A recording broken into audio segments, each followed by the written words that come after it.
This is Game Night with Josh Hennig on 97.3 ESPN and the free mobile app. Now, live from the Matt Black Kia Studios. What a move! Here's Josh Hennig. Game Night here on 97.3 ESPN, a Tuesday edition of the show.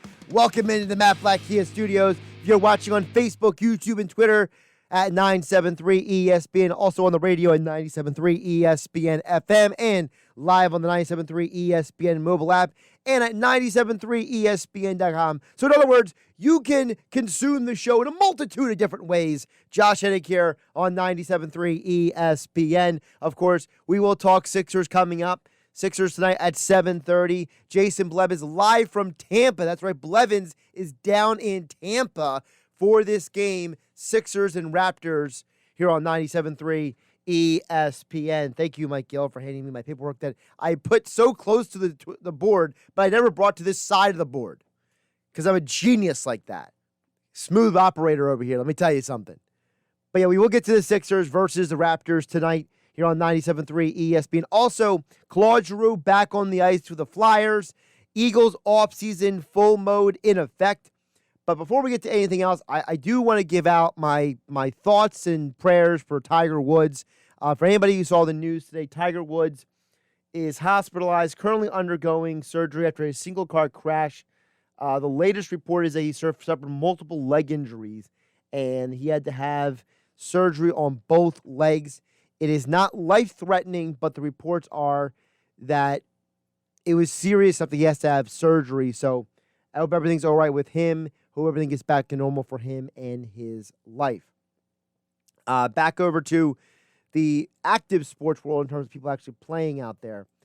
You know, when you think about also people coming back, obviously one of them is Claude Drew. Big news today, Claude Drew back on the ice for the Flyers.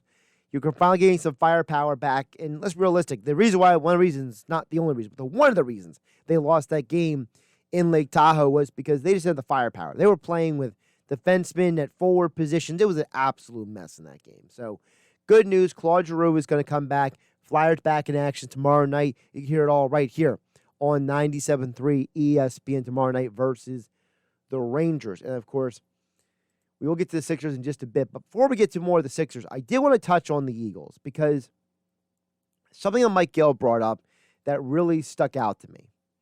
And I know I've touched on this before, but I wanted to bring it up again here. And that is, you know, there's a perception of the Eagles that is driven by people who, and I'm just going to be honest with you guys, it doesn't exist in reality.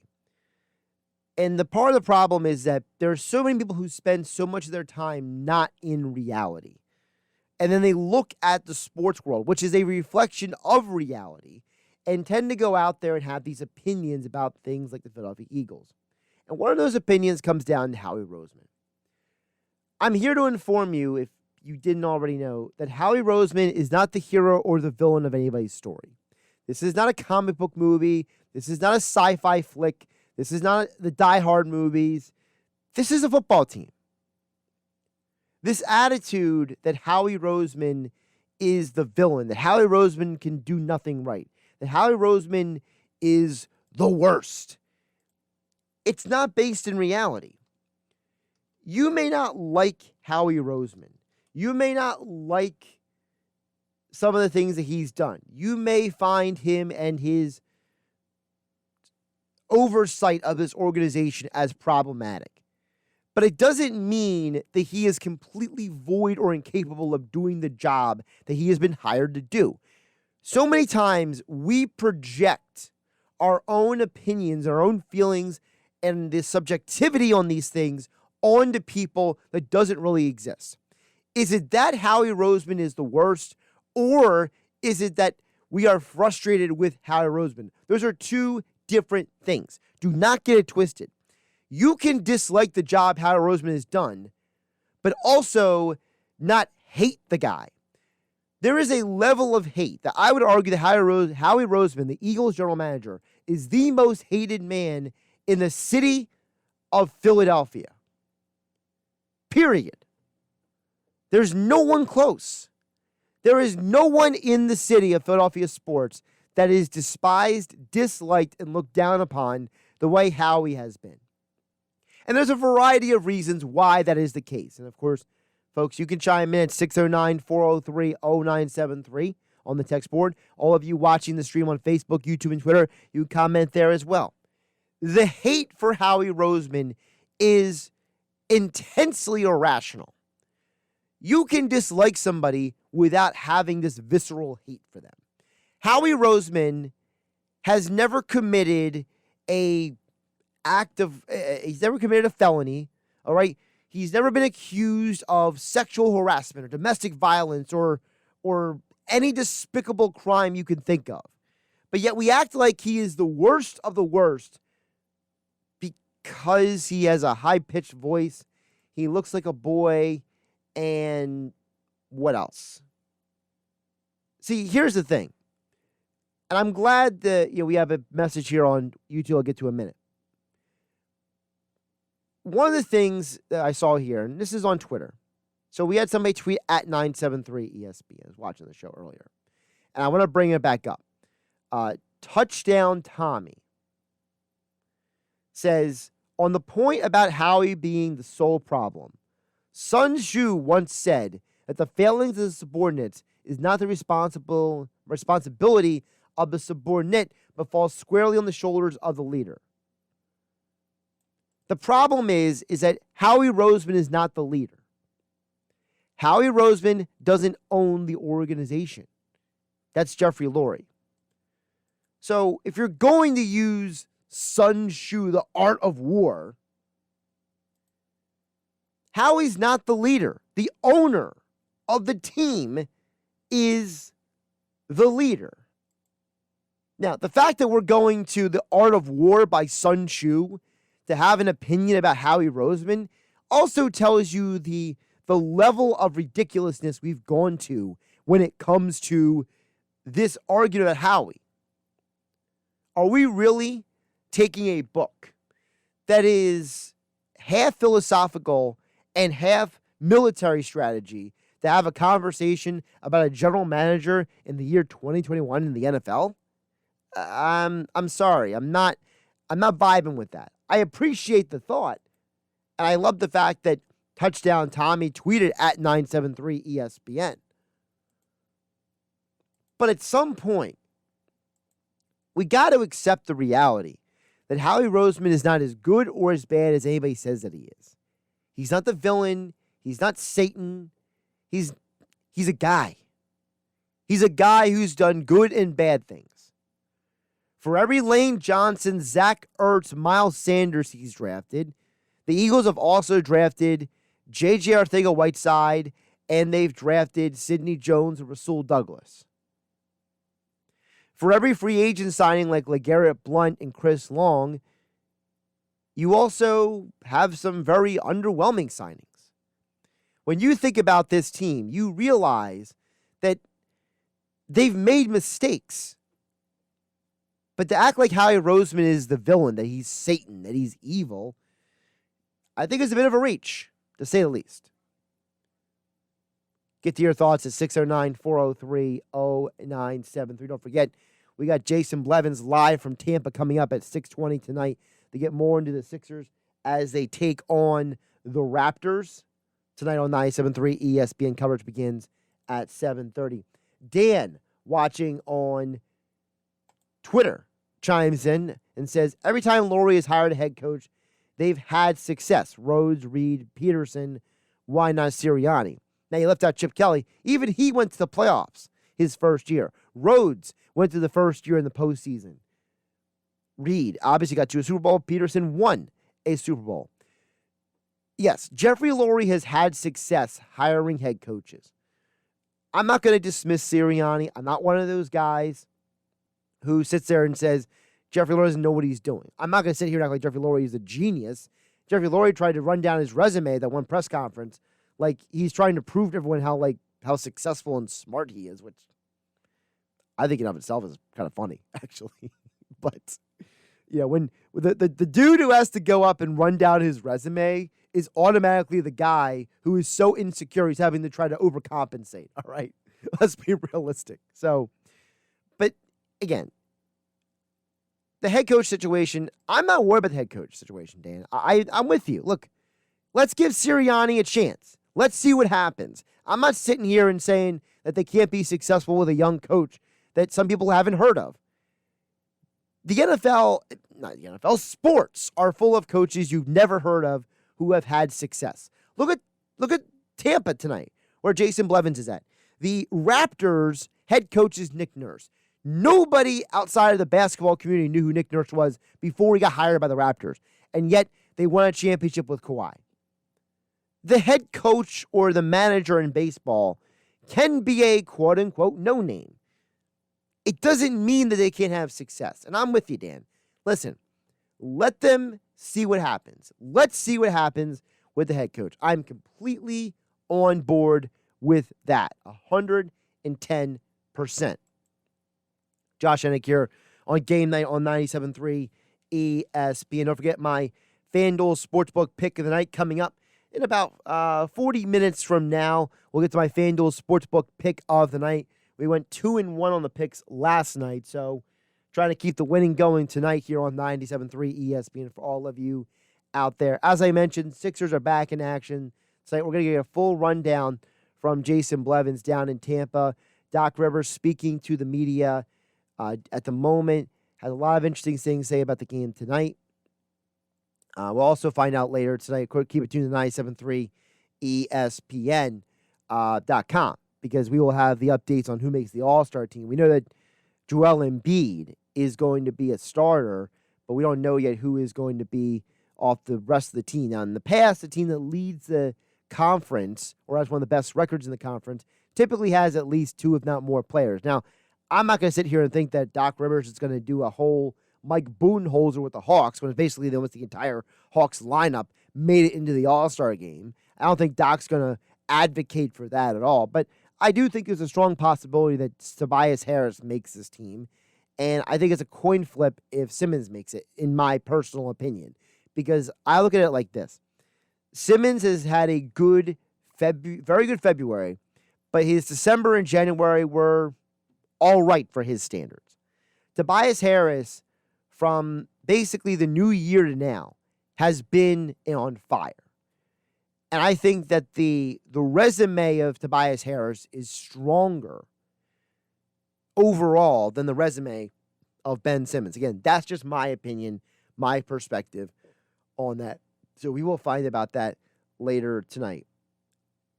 And, of course, Doc had a lot of things to say here. I'm seeing some of them on Twitter right now.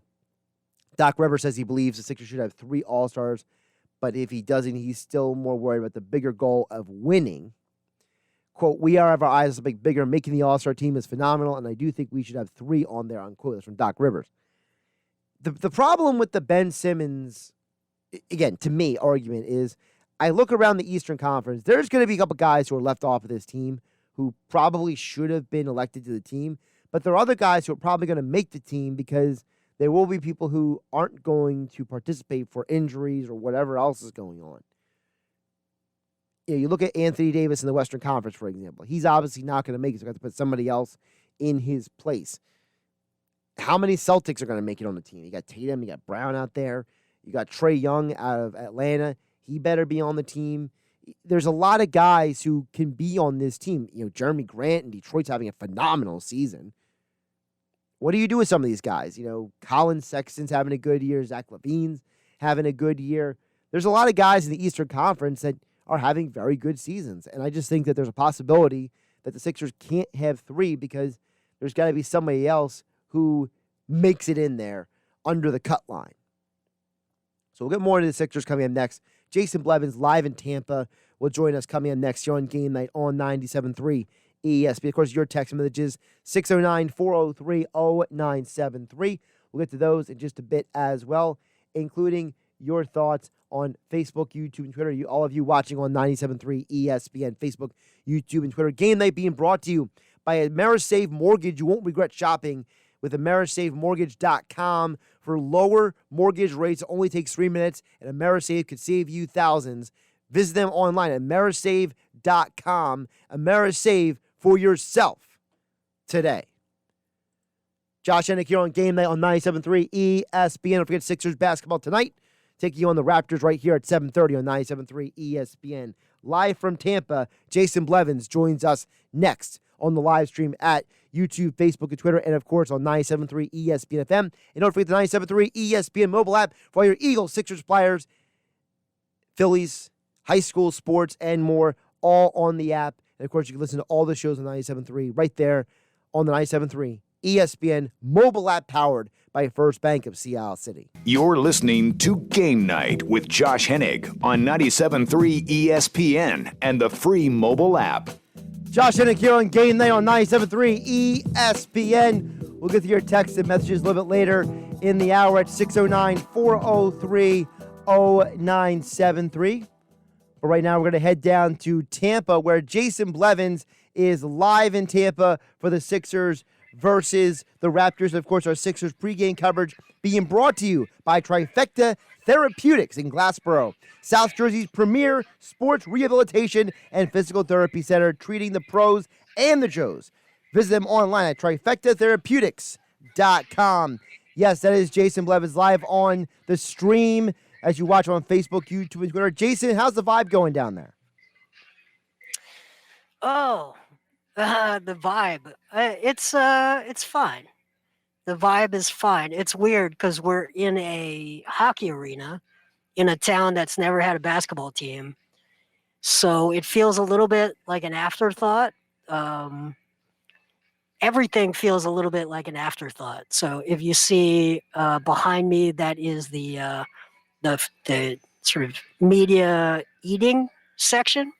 So we're see Kai, Carlin, and Keith over there. So it's sort of a media workroom slash eating area.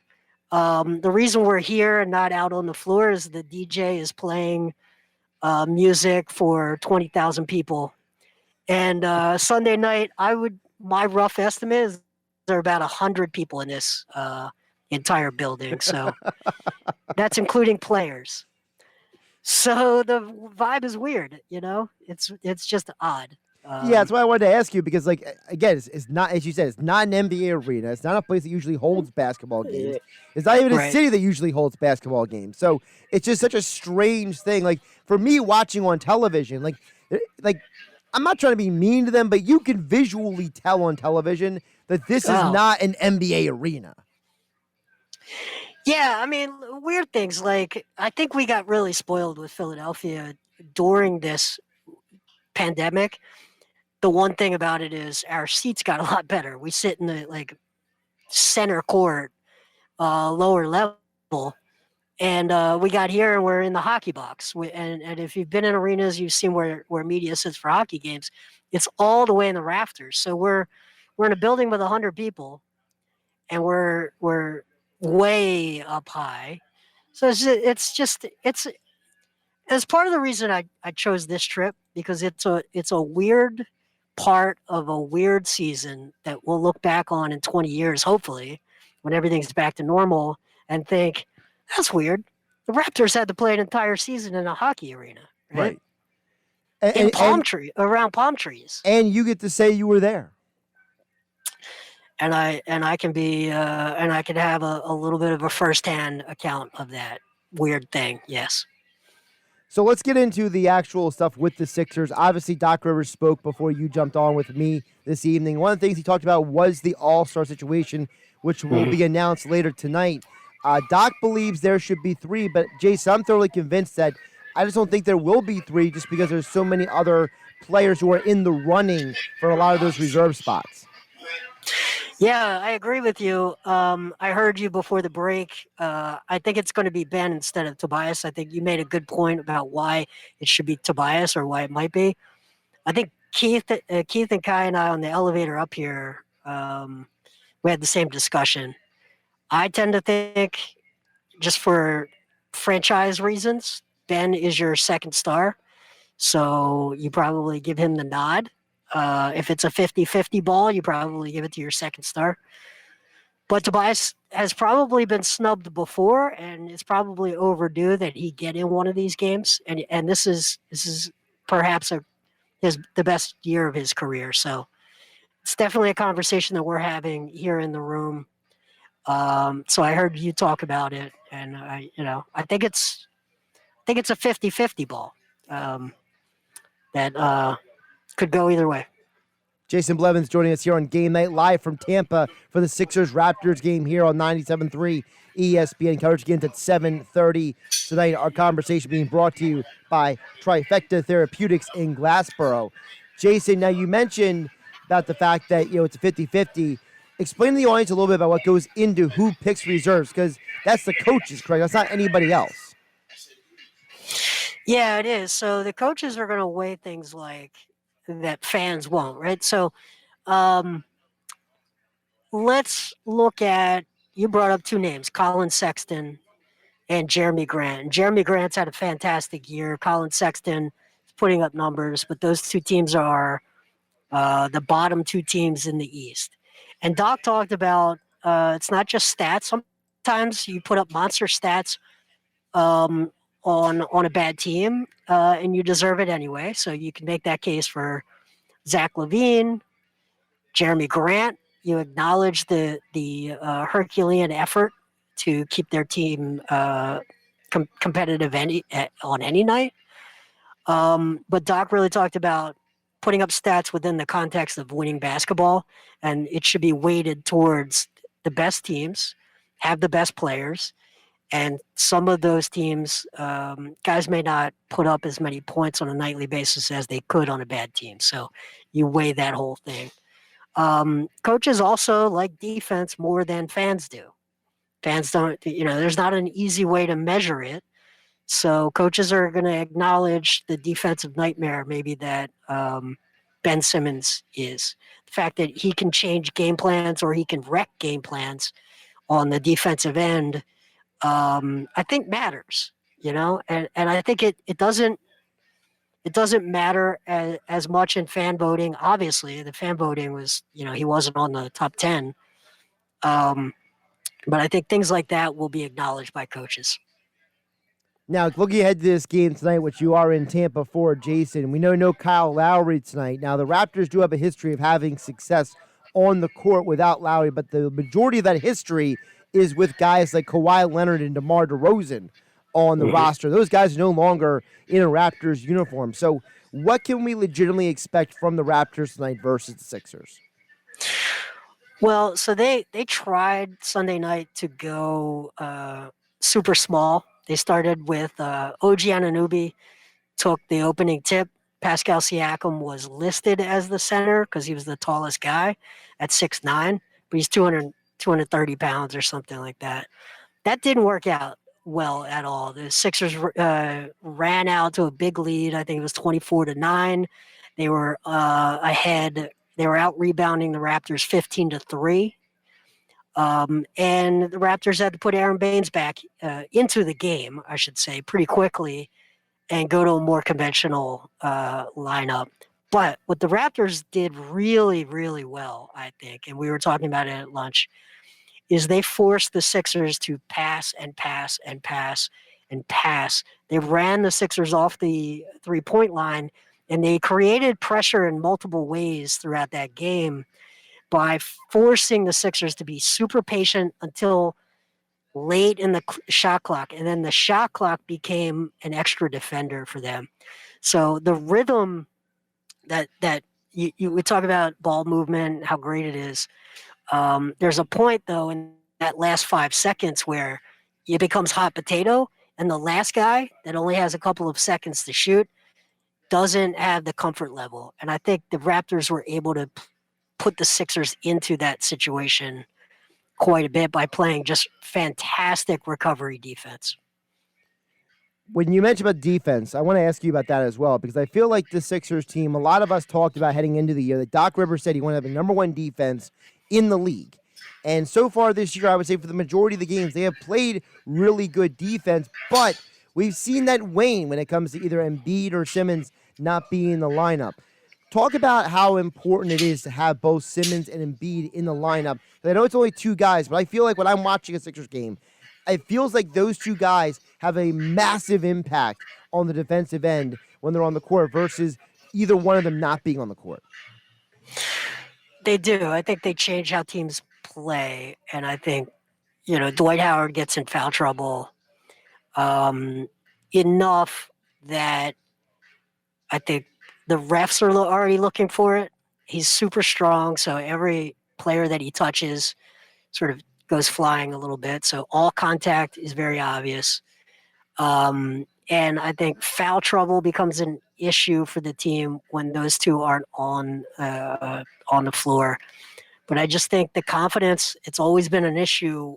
The downside of a Joel Embiid is the other team breathes a sigh of relief when he walks to the bench. And that just makes it hard on the backup center because confidence, comfort, all of those things are psychological factors that, how many backup centers are going to be able to keep the pressure on and keep these, the best 450 players in the world from getting comfortable. So I can't blame Dwight. We've seen backup after backup after backup just struggle. And Dwight's probably been the best. But you got two of the best 5 defenders in the NBA on the team. The team's going to be just much better when they're on the floor. Jason Blevins joining us here on Game Night on 97.3 ESPN. Follow him on Twitter at JBlevins for all your Sixers and NBA coverage. Joining us here on Game Night on 97.3 ESPN. Now, looking ahead as well for the Sixers, obviously this is a back-to-back games for them. What adjustments do you expect to see from the first game to the second game for the Sixers? Well, you would expect Embiid to not go 9 for 28 or 9 for 20 or 6 for 20, I think. Sorry, I should know that. I did know it 2 nights ago. I think he went 6 for 20. He missed a lot of the face-up jumpers that he had made on Friday night. So you have to expect that to even out a little bit. You also, some of this is, I think they should try more Tobias Harris initiating pick and roll with Ben as a roll man. I didn't see a lot of that on Sunday night. I think they should be in Ben's ear to keep his foot on the gas. He only attempted 3 shots in the second half after a really good first half, putting pressure on the rim, making the Raptors pay for going small. They need to keep that up. Those are all things that, they're not so much adjustments. They should keep doing the good stuff and trust that some of the other stuff, like the really bad nights from Embiid and Tobias Harris, will not recur tonight. Moving forward for the Sixers, obviously a topic for them, and lately has been a lot about the potential of them making a trade, making an acquisition. I've heard every name at this point, from Kyle Lowry to Blake Griffin to DeMarcus Cousins. Now that he's a release guy, I feel like anybody who's been named has been rumored for the Sixers. So let's live in reality, Jason, because reality is where sports actually occurs. So who are realistic options for the Sixers as we get closer and closer to the trade deadline and the buyouts? So I think they should be more aggressive. I heard from some unnamed NBA GMs who think it's going to be a soft trade market, and there might not be that much movement just because of the uncertainty of the season. I think the Sixers should be ultra aggressive in that. If that's the case around the league, they should counter that with more aggression. I don't think they can wait for the buyout market because I don't think they have the minutes and the clear role to offer a team the same way that Boston or certainly Brooklyn. Brooklyn has a ton of minutes to offer a buyout candidate. So you can't sit back and wait for JJ Redick or Bielitsa or any of these guys to just hit the market because the Nets can offer them more minutes.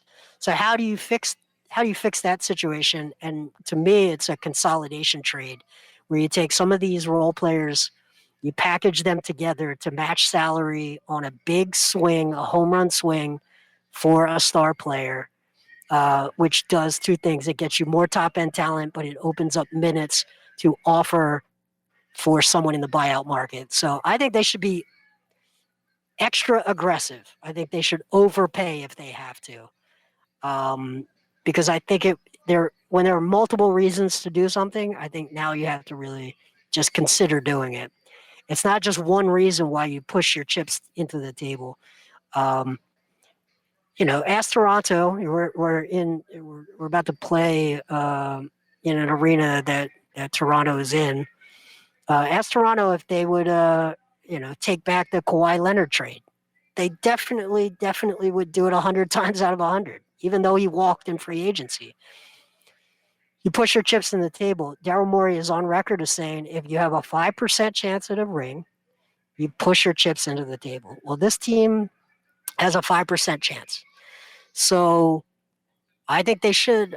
I don't think they should be conservative. I don't think they should worry about winning a trade.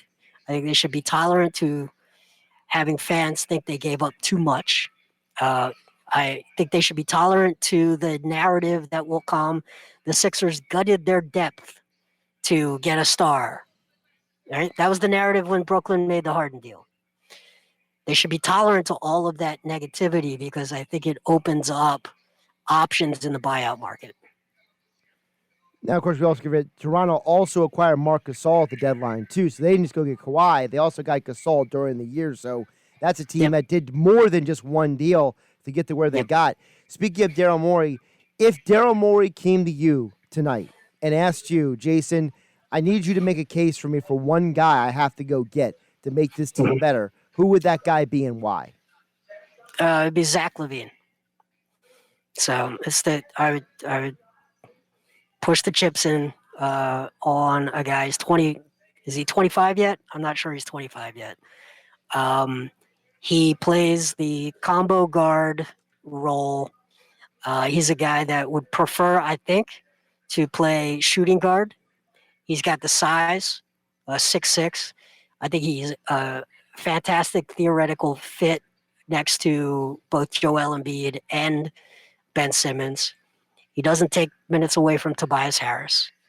It all, to me, makes sense on paper, on a shot chart, where they get their shots from, how he attacks. I think he and Joel Embiid are close. I think they have a significant mutual respect. So that would be the guy I would say sell out, go get the guy. I think he only makes $19 million, which makes it super easy to match the salaries. So, and we know Daryl Morey doesn't really like his own draft picks anyway. So push him in, go for it. Yeah, that contract is a big deal also because Kyle Lowry, who makes $30.5 million, so obviously going to get LaVine would be a lot more cost effective. I think it's Danny Green that makes just over 15, so that obviously can make some numbers work. We got a text through as a question here, well, more a question than a comment, but I'll ask you a question off of it. Dan EHC texted in to the show and says the NBA should expand All-Star rosters. Current roster limits are stupid. So, Jason, why are the roster limits so confined by the league? Like, are they just obsessed with trying to make it exclusive? Yeah, if everybody's an all-star, no one is. I mean, expand the all-star roster for what? Well, a lot of people say maybe you should do it like the 14. Why? You're only going to play 10. In a basketball game, you only play 10 players anyway. So, I mean, you want to compare eras, right? You want to say X player was a 10-time all-star. Well, if you increase the amount of all-star players every year, it waters down that sort of stat. So if you want to say, I don't know, Michael Jordan was a 10-time all-star, probably more than that. But, you start letting borderline guys in, it becomes just a participation trophy. Maybe you have another metric. You're like, anyone that scores over 22 points a game gets to go to the All-Star game. Well, maybe that could be the exception rule, because there are sometimes that guys who lead the league in scoring have not made it to the All-Star game in the past. So maybe there could be an exception rule to say, listen, if there's a guy who leads the league in scoring but he doesn't get selected in, maybe he automatically gets it, or some wacky exception like that. Yeah, I like the exclusivity of it. But I'd be lying if I told you I watch the All-Star game very often. I don't. So I don't, See, to me, I think the NBA All-Star game, their product as an All-Star game is the best of the four sports right now, in my opinion. I agree entirely. And that's the only reason why I actually care about it, because to me, the Pro Bowl's a joke. Hockey, Right. they changed the format so much I don't even know what the format would be anymore. And Right. then baseball, I feel like that the home run derby is way more interesting than the game itself, especially considering the fact that there are so many times that the best All-Star game moments to me for baseball were when guys were mic'd up. So unless you're gonna mic everybody up, I got to lose a little bit of interest. So for the NBA, I feel like it's the most closest to the game, and it's the most intimate in terms of the realistic belief that these are the best players in the game. I totally agree. When you said the moments in the All-Star game for baseball, I thought of Randy Johnson pitching to John Kruk, Yep. and John Kruk going like, no, I'll just take the strikeout. No, not dealing with that. Lefty on lefty, 6'10", 3/4. No, you know what? Not worth it. I'll just take my L and go back to the dugout. I agree. The NBA is the best product as far as watchability for the game. But it's still a weird thing. Like, no one is incentivized to really, I don't know. There's some interesting one-on-one moments, Embiid guarding Paul George, I think, a few years ago in isolation out beyond the arc. If you love lob dunks and fast break dunks, it's great. But I don't know. I wish I could spend more time thinking about it. Give you a better answer.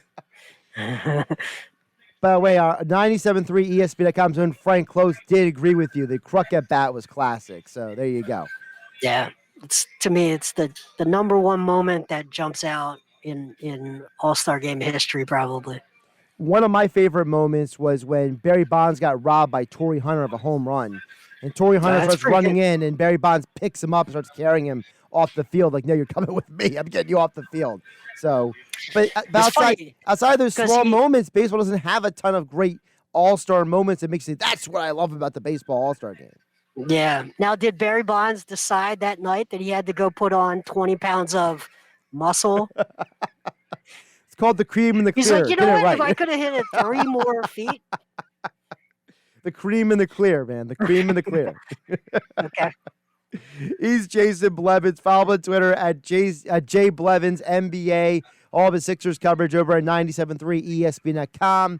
And as all guests, he appear on the Boardwalk on the Hotline live from Tampa, where the Sixers are playing the Raptors, because only in 2021 is an NBA game being played in an arena that was not made for basketball. Jason, I appreciate you jumping on tonight. Hey, thanks, Josh. Good to see you. Josh Hennig here on Game Night on 97.3 ESPN. Of course, our Sixers pregame coverage being brought to you by Trifecta Therapeutics in Glassboro, South Jersey's premier sports rehabilitation and physical therapy center, treating the pros and the Joes. Visit them online at trifectatherapeutics.com.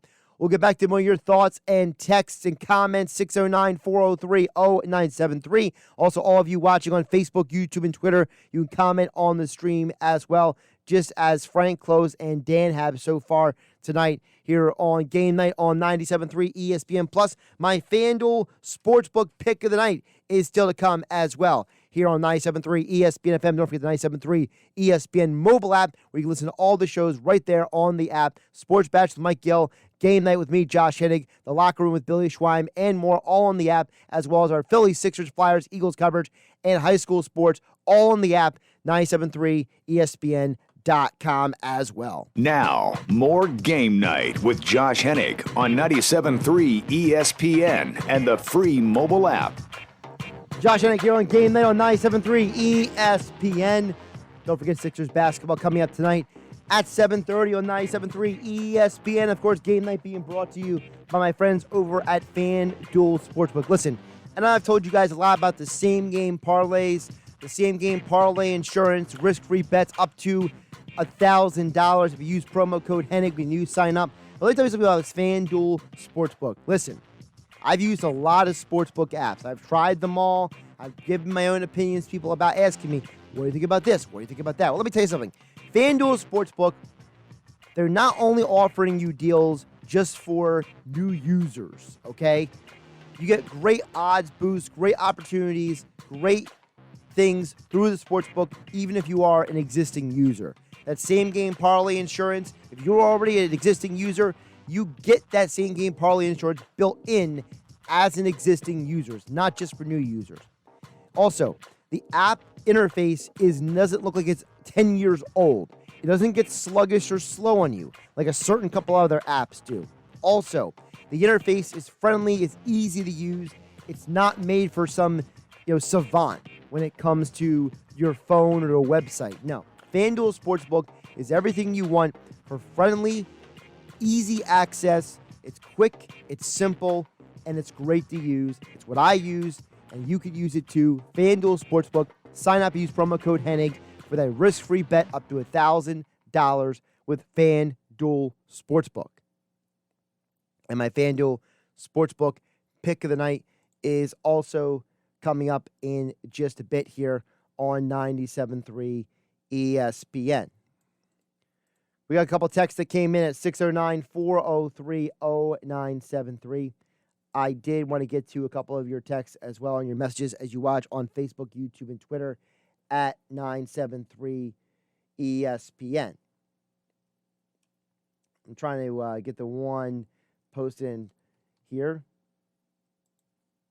Here we go. All right. Texter chimes in on the text board. Pop it up on the screen here for you guys watching on Facebook, YouTube, Twitter. It says, if the new coaches for the Eagles, inexperienced as they may be, are successful in developing young talent on the team, it's Howie Roseman's job to recruit, not develop that talent, as I see it, says the texter. So here's the thing. I agree with you. I agree that, listen, it's the GM's job to go out and get the talent. All right? I totally agree with you, texter, on that. The problem is that people don't like Howie Roseman. See, you texter are being objective when you say if the new coaches, it's on them to develop the talent. It's Howie Roseman's job to build the team, to recruit it, not develop the talent. That's a logical explanation. The problem is that a lot of people who don't like Howie Roseman are illogical. They just dislike the guy for the sake of disliking him. They're completely and utterly just irrational about it. And there's nothing I can do about that. And that's why I say so many times we project our own feelings on things onto situations instead of being objective. Now, I get accused sometimes for being too objective, that I'm not subjective enough. And you know what? That's my flaw. Okay, that's who I am. So, and I like this text here. Yes, it's Howie Roseman's job to build the roster and give the coaches, the players, and the pieces to win and be successful. That's what it comes down to. I agree 100%. And listen, what if those coaches go out there and they get the most out of Jalen Reagor and he ends up being a great wide receiver for this organization? What if Jalen Hurts goes out there and this team overachieves and they win 9 games next year? What are we going to say then? Is Howie Roseman still an idiot and not a football guy and all that kind of stuff? Again, we pick and choose when we want to like and dislike people. It's a good text there by the texter at 609-403-0973. All right, as promised, FanDuel Sportsbook pick of the night. We went 2-1 last night on the picks. We had the under on the Rockets Bulls game. We had the over on the Wendell Carter rebounds. What we got wrong was the points. Eric Gordon went 1 for 10 from 3. That was horrible. So I tried to give you a couple more winners for tonight. So here's the picks for tonight. I'm going with Portland at Denver, and here's why. Denver has Paul Millsap, Gary Harris, and P.J. Dozier all ruled out for this game tonight. So all three of those guys who are major, well, at least in Harris and Millsap's case, major contributors, and Dozier was the guy who filled in when Harris and Bart were out earlier in the year, all of them are out. I have no idea why Portland is still a +6 underdog. I feel like they're literally only setting that line because they're going by records. They're not going by the actual game in front of them. Now, of course, I understand 3 players who are role players are not a huge swing when it comes to a point spread, all right? I get that. But Portland and Denver are only separated by a couple games in the standings. And I think this is going to be a closer than a 6+ point spread.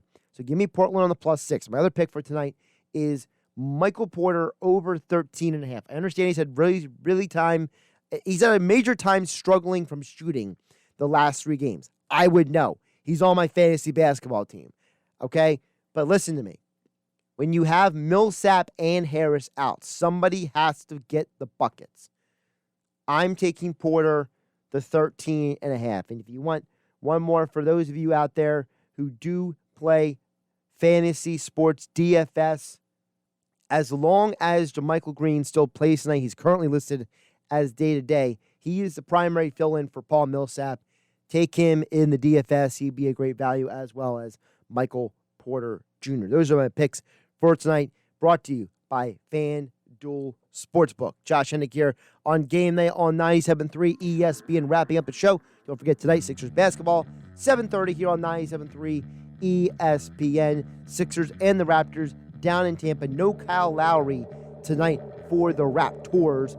Also, it looks like Seth Curry is a no-go for the 76ers. So, got a little news there on that front with these teams. Interesting to see what happens with that team tonight. Because, listen, you had a lead in Sunday. You lost the lead. Now you got to find a way to kind of redeem yourself, kind of get it back up and going. By the way, Shams Charania is reporting that your Eastern Conference reserves, this is before the announcement, Ben Simmons is on the team, Tobias Harris isn't. That is the projected, according to Shams. I'm Josh Hennig. This is Game Night.